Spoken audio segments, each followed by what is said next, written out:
आइए महसूस करिए जिंदगी के ताप को। मैं चमारों की गली तक ले चलूंगा आपको। जी हाँ, आमंत्रित कर रहा हूं कि आइए महसूस करिए जिंदगी के ताप को।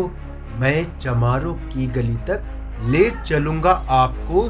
जिस गली में भूखमरी की यातना से उबकर मर गई फुलिया बेचारी एक कुएं में डूबकर, है सधी सिर पर बिनौली कंडियों की टोकरी। आ रही है सामने से हर कुआ की छोकरी, चल रही है छंद के आयाम को देती दिशा। मैं इसे कहता हूँ सरजू पार की मोनालिसा। कैसी यह भयभीत है हिरनी सी घबराई हुई, लग रही जैसे कली बेला की कुम्हलाई हुई। कल को यह वह चाल थी पर आज कैसी मौन है। जानते हो इसकी खामोशी का कारण कौन है? थे यही सावन के दिन हर खू गया था हाट को, सो रही बूढ़ी उसारे में बिछाए खाट को। डूबती सूरज की किरणें खेलती थी रेत से, घास का गट्ठर लिए वह आ रही थी रेत से।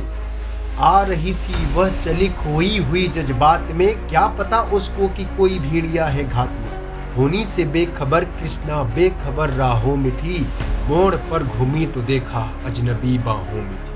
चीख निकली भी तो होठों में ही घुसकर रह गई, फटफटाई पहले फिर ढीली पड़ी फिर ढह गई। दिन तो सरजू के कछारों में था कब का ढल गया, वासना की आग में कौमार्य उसका जल गया। और उस दिन ये हवेली हंस रही थी मौज में, होश में आई तो कृष्णा थी पिता की गोद। जुड़ गई थी भीड़ जिसमें जोर था सैलाब था, जो भी था अपने सुनाने के लिए बेताब था। बढ़ के मंगल ने कहा काका तू कैसे मौन है, पूछ तो बेटी से आखिर वो दरिंदा कौन है। कोई हो संघर्ष से हम पांव मोड़ेंगे नहीं, अरे कच्चा खा जाएंगे जिंदा उसको हम छोड़ेंगे नहीं। कैसे हो सकता है होनी कह के हम ये टाला करें, और ये दुश्मन बहू बेटी से मुंह काला करे। बोला कृष्णा से बहन सो जा मेरे अनुरोध से, बच नहीं सकता है वो पापी मेरे प्रतिशोध से। अड़ गई इसकी भनक थी ठाकुरों के कान में, वे इकट्ठे हो गए थे सरपंच की दलान में। दृष्टि जिसकी है जमी भाले की लंबी नोक पर, देखिए सुखराज सिंह बोले हैं खैनी ठोक कर।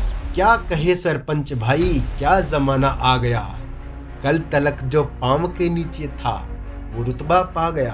कहती है सरकार की आपस में मिलजुल कर रहो, सुअर के बच्चों को कोढ़ी नहीं हरजन कहो। देखिए ना यह जो कृष्णा है चमारों के यहाँ, पड़ गया है सीप का मोती गंवारों के यहाँ।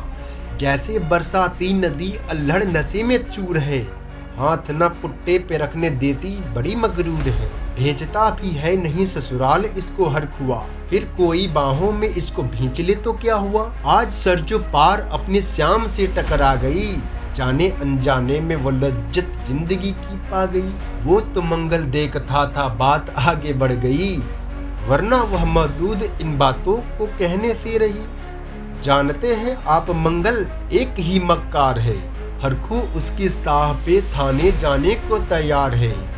कल सुबह गर्दन अगर नपती तो बेटे बाप की, गांव की गलियों में इज्जत क्या रहेगी आपकी। बात का लहजा था ऐसा ताव सबको आ गया, हाथ मुच्छों पर गए माहौल भी सन्ना गया। क्षणिक आवेश में हर युवा तैमूर था, हाँ मगर होनी को तो कुछ और ही मंजूर था। रात जो आया न अब तूफान वह पुरजोर था, भोर होते ही वहां का दृश्य बिल्कुल और था। सिर पे टोपी बेंत की लाठी संभाले थे हाथ में, एक दर्जन थे सिपाही ठाकुरों के साथ। घेर कर बस्ती कहा इलाके के थानेदार ने, जिसका नाम मंगल हो वो व्यक्ति आए सामने। निकला मंगल झोपड़ी का पल्ला थोड़ा खोल के, एक सिपाही ने तभी लाठी चलाई दौड़ के। गिर पड़ा मंगल तो माथा बूट से टकरा गया, सुन पड़ा फिर माला वो चोरी का तूने क्या किया। कैसी चोरी माल कैसा उसने जैसे ही कहा, एक लाठी फिर पड़ी बस होश फिर जाता। होश खोकर वह पड़ा था झोपड़ी के द्वार पे। ठाकुरों ने फिर दरोगा से कहा ललकार, मेरा मुंह क्या देखते हो, इसके मुंह में थूक दो, आग लगाओ और इसकी झोपड़ी भी फूक दो। और फिर प्रतिशोध की आंधी वहां चलने लगी, बेसहारा निर्बलों की झोपड़ी जलने लगी। दुधमुहा बच्चा और बुढ़ा जो वहां खेड़े में थे, वह अभागा दीन हिंसक भीड़ के घेरे में थे। घर को जलते देख के वे होश को खोने लगे, कुछ तो मन ही मन मगर कुछ जोर से रोने लगे।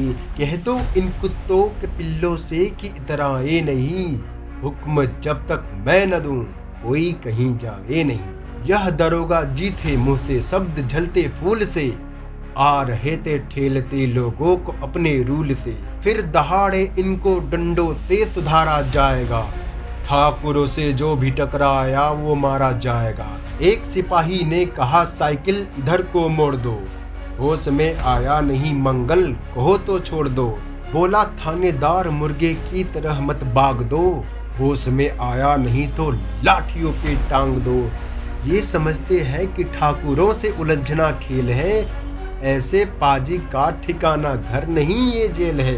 पूछते रहते मुझसे लोग अक्सर यह सवाल, कैसा है कहिए न सरजू पार की कृष्णा का हाल। उनकी उत्सुकता को शहरी नग्नता के ज्वार को, सड़ रहे थे जनतंत्र के मक्कार पैरोकार को, धर्म संस्कृति और नैतिकता के ठेकेदार को, प्रांत के मंत्री गणों को, केंद्र की सरकार को।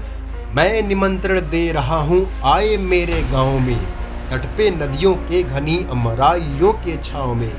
जिस गांव में आज पंचाली उघाड़ी जा रही, या अहिंसा की जहां पर नथ उतारी जा रही है। तरसते कितने ही मंगल लंगोटी के लिए, बेचती है जिस्म कितनी कृष्णा रोटी के लिए। दोस्तों, आप सुन रहे थे आडम गोंडवी की सुप्रसिद्ध रचना चमारों की गली। अगर आपको ये कविता अच्छी लगी तो लाइक और सब्सक्राइब करके हमारा प्रोत्साहन करें। मिलते हैं ऐसी ही एक नई कविता, नई एक्सप्लेनेशन के साथ। तब तक के लिए अलविदा।